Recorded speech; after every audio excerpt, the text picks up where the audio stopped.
कोई चर्चा नहीं। कमेंट बॉक्स में जरूर बताएं मैंने कुछ गलत या ज्यादा या कुछ भी ऐसा बोला हो जो आपको लगता हो कि यार ये आपने गलत बोल दिया। आपकी क्या राय है, आप सरकार को किस नजरिए से कैसे देखते हो वो भी बताएं।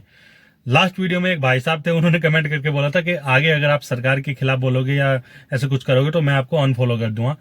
भाई अगर यही सरकार रही, मुझे लगता है ये यूट्यूब को ही बैन कर देंगी, तो फॉलो का अनफॉलो का तो फिर सवाल ही खत्म हो जाएगा। तो सरकार अगर ठीक रहेगी तभी ये यूट्यूब बचेगा और हम आप सब ऐसे बातचीत कर पाएंगे, समझ पाएंगे, कह पाएंगे। तो पहले तो अपने आप को बचाना जरूरी है, यूट्यूब तो तब बचेगा। दोस्तों नमस्कार, स्वागत आप सबका मेरे यूट्यूब चैनल पर। सच और झूठ में इतना फर्क होता है कि झूठ को ज्यादा जोर से, ज्यादा सख्ती के साथ, ज्यादा चिल्ला के जब आप बोलते हो, जब वो झूठ जो है कहीं पहुंचता है, कहीं तक पहुंच पाता है और लोगों को लगता है शायद यही सच है, लेकिन वो सच होता नहीं है। मौजूदा सरकार करोड़ों रुपए खर्च कर रही है एक झूठे एडवर्टाइजमेंट पर, मतलब झूठ फैला रही है और लोगों को एक अपना अपनी तरफ आकर्षित करने में, अपनी तरफ खींचने में लगी पड़ी है। लेकिन होता क्या है कि जब वो सारा रायता फैलता है तो आधे घंटे की एक वीडियो आती है ध्रुव राठी की, और वो सारा रायता जो है सिमट के एक कोने में जाके पड़ा रहता है कचरे की तरह, उसे कोई नहीं देखता, कोई नहीं सुनता। आधे घंटे की वीडियो मतलब कई महीनों की, कई हफ्तों की मेहनत और सरकार के करोड़ों रुपए एकदम से जीरो हो जाते हैं और एक ध्रुव राठी की वीडियो के सामने, क्योंकि सच सच होता है, झूठ झूठ होता है।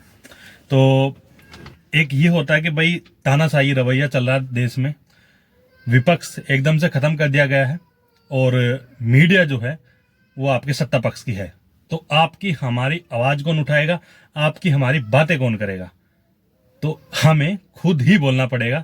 नहीं तो ये जो अभी हम बोल रहे हैं और आप लोग सुन रहे हो, मैं वीडियो बना रहा हूं और आप लोग सुन रहे हो, अगर तानाशाही रवैया रहा है तो आने वाले कुछ सालों में ऐसा भी हो जाएगा कि इस तरह हम बोल के अपनी बातें रखना या अपने एक और ना फ्रीडम ऑफ स्पीच, ये बंद हो जाएगी। क्योंकि बहुत सारे नेता जो बीजेपी पार्टी से संबंधित रखते हैं वो खुल के अपना जब चुनाव प्रचार कर रहे तो वहां पे बोल रहे हैं कि समय आया तो संविधान को भी अगर बदलना पड़ा तो हम उसमें चेंज कर देंगे, उसमें फेरबदल कर देंगे। तो आप समझ पा रहे हो, जो आज आप हम बोल रहे हैं, समझ रहे हैं, सुन रहे हैं, ये चीजें भी खत्म हो सकती हैं। तो वो खत्म हो जाए उससे पहले बोलें, अपने हक के लिए बोलें, लोगों को जगाएं। शायद आपकी बातों से, हमारी बातों से कोई 1% भी अगर जाग जाता है, 1% के भी अगर दिमाग में कुछ बातें ठीक तरह से बैठ जाती हैं, घर कर जाती हैं, तो ये फायदे का सौदा है। और लगे रहो इस लड़ाई में, इस जो भी, अगर आप देश से प्यार करते हो, भारत से प्यार करते हो, तो आप लगे रहो, जगाते रहो लोगों। तो कोई भी अगर 1% भी आपकी बातों से, आपकी वीडियो से अगर जाग जाता है तो ये काफी बेहतर है, काफी अच्छा है। मैं कुछ बड़े काम नहीं गिनवाऊंगा कि सरकार ने पिछले दिनों वही राम मंदिर बनवा दिया या धर्म के नाम पे ये करवा दिया, वो करवा दिया, नहीं। इन सब बातों से अलग मैं एक जो है कुछ चुनिंदा कुछ बातें हैं, कुछ 10-12 पॉइंट है, वो रखूंगा। आप उन पे गौर फरमाइएगा और ये बताइएगा मेरे को कमेंट में, क्या वो गलत है, सही है, क्या है, क्या नहीं। अगर मैं कहीं गलत हूं तो मुझे भी कमेंट बॉक्स में आप बता सकते हो।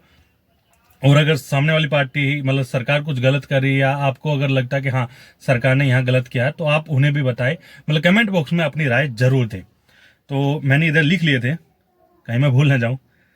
पहला है, सरकार बोलती कि हमने किसानों की आय दोगुनी कर दी, दोगुनी आय कर दी हमने किसानों की। ये सरकार का दावा, सरकार कहती है हमेशा अपने कैंपिंग में, चुनाव प्रचार में। लेकिन आप देखोगे कि पिछले 10 साल के कार्यकाल में सबसे ज्यादा किसानों ने आत्महत्या की है, डेथ हुई है, और सबसे ज्यादा एक साल के अंदर 750 किसान शहीद हुए थे दिल्ली के बॉर्डरों पे। वो सब आप और पूरा देश जानता है। तो क्या सच्चा क्या झूठा आप समझ पा रहे होगे कि कौन सच्चा है कौन झूठा है। दूसरी बात है, ये बोलते हैं हम नौजवानों को रोजगार देने, रोजगार के नाम पे ये लोगों को, नौजवानों को ये बोल रहे हैं कि भाई आप पकौड़ा तलो। दूसरा, अगर कहीं एग्जाम होते भी हैं तो उनके पेपर लीक हो जाते हैं। पेपर लीक के खिलाफ अगर नौजवान कहीं प्रोटेस्ट करते हैं या धरना प्रदर्शन करते हैं तो उनके ऊपर लाठियां चली है। ये बिहार में और आपके उत्तर प्रदेश में आपने ये लाठियां, ये पकौड़ा, ये सारी सकीमी चीजें हैं, ये आपने देखी होंगी, समझी होंगी। नौजवानों का जो हाल है वो भी आपने मतलब बड़े अच्छे से पिछले 10 सालों में देखा। 2 पॉइंट हो गए। तीसरा पॉइंट है कि हमने बेटी बचाओ बेटी पढ़ाओ को ऊपर उठाया है, महिला सशक्तिकरण किया है। हर दिन रेप हो रहे हैं और उन रेपों के खिलाफ कोई जांच नहीं हो रही, जिनका रेप हो रहा है उनकी पोस्टमार्टम तक नहीं हो रही, उनको रात में कहीं भी मतलब अंतिम संस्कार उनका ऐसे ही कर दिया जा रहा है, उनके परिवार वालों से मीडिया को नहीं मिलने दिया जा रहा, और उनके ऊपर पूरा मतलब एक होता है लाठीचार्ज भी होता है, जिनके साथ रेप होता है उन्हीं पे लाठीचार्ज भी होता है। दूसरा, मणिपुर की घटना देख ली होगी आपने, किस प्रकार महिलाओं को नंगा दौड़ाया जा रहा था, ये कितना शर्मसार है। और उससे भी बड़ा, देश की शान महिला पहलवान दिल्ली के जंतर मंतर पर दिल्ली में सड़कों पर घसीटे गए थे, ये पूरा वर्ल्ड जानता है। तो कौन सा महिला सशक्तिकरण इन्होंने किया है, कहां से बेटी को बचा रहे, कहां से बेटी को पढ़ा रहे हैं, ये आप मुझे जरूर बताएं। तो अभी आपके हो चुके हैं 3 पॉइंट, 3 ही पॉइंट में आप ये देख लो कितने हालत कितने बदतर हो चुके हैं, कितने खत्म हो चुके हैं, कितने खराब हो चुके हैं। बैंक कर्मचारी आपने हड़ताल करते हुए देखे होंगे, उसके बाद में जो शिक्षक हैं, टीचर साहिबान, वो आपने हड़ताल करते हुए देखे होंगे, वकील साहब आपने हड़ताल करते देखे होंगे, डॉक्टर साहब आपने हड़ताल करते देखे होंगे, पहलवान आपने हड़ताल करते हुए देख ली। कौन सा वर्ग बचा हुआ यार, कोई सा तो ये बता दो ये वर्ग बचा हुआ। तो सभी किन्होंने लंका लगा रखी है। बड़े बूढ़ों के हमने अच्छे दिन लाते हैं, बड़े बूढ़ों के हमने पेंशन बढ़ा दी, बड़े बूढ़ों का हमने ये कर दिया वो कर दिया, बुजुर्गों का सम्मान। बुजुर्गों को एक रियायत मिलती थी रेलवे टिकट में, मतलब उनको कुछ छूट मिलती थी कि भाई आप ट्रेन की जो टिकट बुक करोगे उसमें इतने % की छूट मिलेगी। वो कोटा खा गए यार ये। अभी 1 मिनट रुकना। मतलब बुजुर्ग अगर ट्रेन में सफर करते थे, ट्रेन से अपनी टिकट बुक करते थे, उनको कुछ छूट मिलती थी टिकट पे कि इतने % की छूट है, 25% 20% का कुछ छूट मिलती थी। वो छूट खत्म कर दी इन्होंने। बुजुर्ग 60 साल से ऊपर के कितने आप देखते होंगे आदमी हैं अभी भारत में, बहुत कम आदमी है और बहुत कम तो ट्रैवल करते हैं। नहीं, 60 साल से ऊपर के लोग घर से निकलना ही बंद कर दिया उन्होंने, कहीं नहीं जाते वो, ना उनको कोई पूछ रहा है, ना उनकी कहीं सुनवाई हो रही है। तो वो ट्रेन में अगर कहीं जाते भी थे सफर के लिए तो भाई साहब उनको कुछ छूट मिलती थी, वो छूट खत्म। प्लेटफॉर्म टिकट महंगी कर दी है, सब चीजें तो आप जानते हो देखते ही हो। बाद में आते हैं ये बोलते हैं हमने सेना को मजबूत किया। तो भाई जब से आप अग्निवीर स्कीम लेके आए हो, मतलब जब से ये अग्निवीर स्कीम लॉन्च हुई है, जो युवा हैं उनका सेना की तरफ रुख एकदम से कम हो गया, कमजोर हो गए हैं वो, मतलब उनका मन नहीं करता अब सेना में जाने का। तो ये कौन सी सेना मजबूत कर रहे हैं यही जाने, इन्हीं के साहब जाने। दूसरा है, ये कहते हैं कि भाई 7 नंबर पे आ गया हूं मैं, 7वें नंबर पे ये बोल रहे हैं कि मतलब मैं पॉइंट जो लिख रहा हूं उसमें 7वां नंबर ये कहता है कि भाई आतंकवाद के हमने कमर तोड़ दी है। सबसे ज्यादा आतंकवाद के जो एक होता है ना कि भाई आतंकवादी कांड जो हुए हैं वो इनके कार्यकाल में हुए हैं, और सबसे ज्यादा जवान इन्हीं के कार्यकाल में शहीद हुए हैं। 45 जवान तो एक ही दिन शहीद करवा दिए थे यार, और क्या सुनोगे, मतलब बड़ा ही गुड़ गोबर कर रखा है इन्होंने। वैक्सीन घोटाला, वैक्सीन के नाम पे करोड़ों रुपए का घोटाला हुआ है, और उसके बाद में वो वैक्सीन जो वो भी फ्रॉड है, वो भी खराब है, वो भी मतलब फेल है, वो टेस्ट में फेल हुई वैक्सीन है जो हम सबके मतलब घुसी पड़ी है। और आए दिन आप देख रहे हो लोग जिम मारे हैं, जिम करते करते हार्ट अटैक आ गया और मर गए। तो ये क्या चल रहा है, क्या गुड़ गोबर हो रहा है। मतलब दूसरी वेव आई थी उसमें आपने देखा हो ऑक्सीजन घोटाला हो रहा है, ऑक्सीजन सिलेंडर बिक रहे हैं, ऑक्सीजन सिलेंडर मिल ही नहीं रहे हैं, लोग ऑक्सीजन सिलेंडर के लिए तड़प रहे हैं, लोग सड़कों पर भटक रहे हैं। मतलब जो हालत देश की हुई थी यार, वो वही लोग जाने जिनके परिवारजन शहीद हुए होंगे, बाकी किसी को नहीं पड़ी होगी। तो ये पिछले 10 सालों का हाल फिलहाल का ब्यौरा है। नोटबंदी दरअसल एक घोटाला था, किस प्रकार लोगों को इस ऑनलाइन प्लेटफॉर्म से जोड़ा जाए, ऑनलाइन ट्रांजैक्शन से जोड़ा जाए, और लोगों के आधार कार्ड, पैन कार्ड, सब चीजें जो है मतलब खातों से लिंक करवा दो, और एक एक पर्सन की जो है आप खाते की जानकारी ले लो। तो ये घोटाला था, ना कि मतलब कोई कमर तोड़ी गई थी, किसी का कुछ नहीं हुआ, सिर्फ लोगों ने अपना मतलब जो है नोट इधर से उधर करे हैं, किसी की कमर नहीं टूटी, अमीर और अमीर हुआ है, गरीब और गरीब हुआ है। ये सच्चाई थी नोटबंदी की। इसके बाद में इलेक्ट्रॉन बॉन्ड, भारत का सबसे बड़ा घोटाला अभी तक का है, जिसके बारे में विदेशों में भी न्यूज पढ़ी जा रही है कि सबसे बड़ा घोटाला है इलेक्ट्रॉन बॉन्ड, लेकिन उसके बारे में कोई चर्चा नहीं।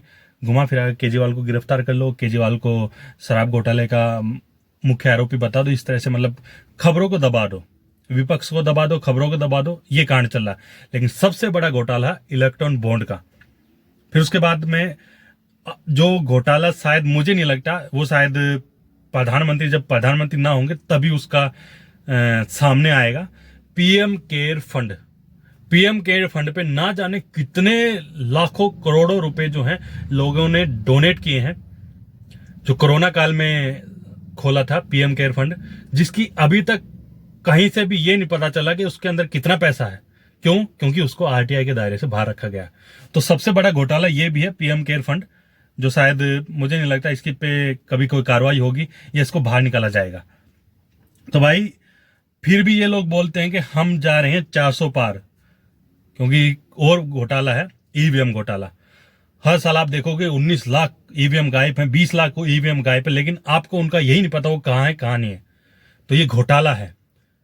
तो आप समझ सकते हो पिछले 10 सालों में इन्होंने क्या किया। और ये बोल रहे हैं, कल मोदी साहब बोल रहे थे कि पिछले 10 साल में जो किया गया काम था वो सिर्फ और सिर्फ एक झांकी है, ट्रेलर है, और आगे तो हम पता नहीं क्या करेंगे। तो आप सोच सकते हो, समझ सकते हो आगे ये क्या करेंगे। कल मेरठ की रैली में माननीय योगी जी, उत्तर प्रदेश के सीएम, वो कह रहे थे कि आपको कर्फ्यू चाहिए, कर्फ्यू या कावड़ यात्रा। मतलब रोजगार की कहीं बात नहीं हो रही, वो लोगों को, जनता को, नौजवानों को एक बात बोल रहे हैं कि आपको कावड़ यात्रा चाहिए कि कर्फ्यू चाहिए। मतलब कर्फ्यू लग जाएंगे अगर योगी जी नहीं रहे तो। मतलब कोई भी अगर पर्सन अलग दूसरा कोई आएगा तो कर्फ्यू लगा देगा, कावड़ यात्रा नहीं निकलने देगा। कावड़ यात्रा निकली इस वजह से रही है क्योंकि योगी जी हैं। संदेश तो यही क्या।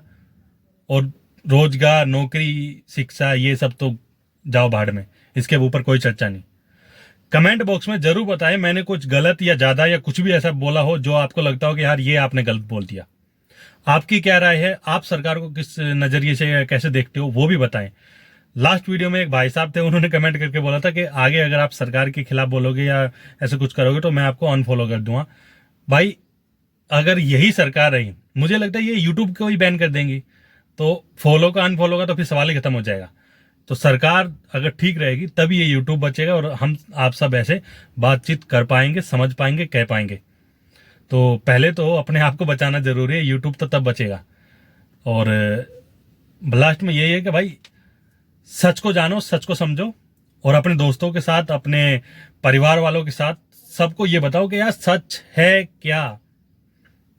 झूठ में ना घुसिए। सच आपको पता तो है लेकिन आप बहक जाते हो, कुछ भी कारण रह सकते हैं आपके बहकने के, तो बहके नहीं, सच को समझे, सच को सीखे, सच को जाने, अपने परिवार वालों को, अपने घर वालों को, अपने नाते रिश्तेदारों को बताएं क्या झूठ है क्या सही है, और एक सही कदम चुनते हुए एक सही सरकार को चुने और इस तानाशाही सरकार को हटाने का, दबाने का काम करें। Thank you for watching. जय हिंद, जय भारत।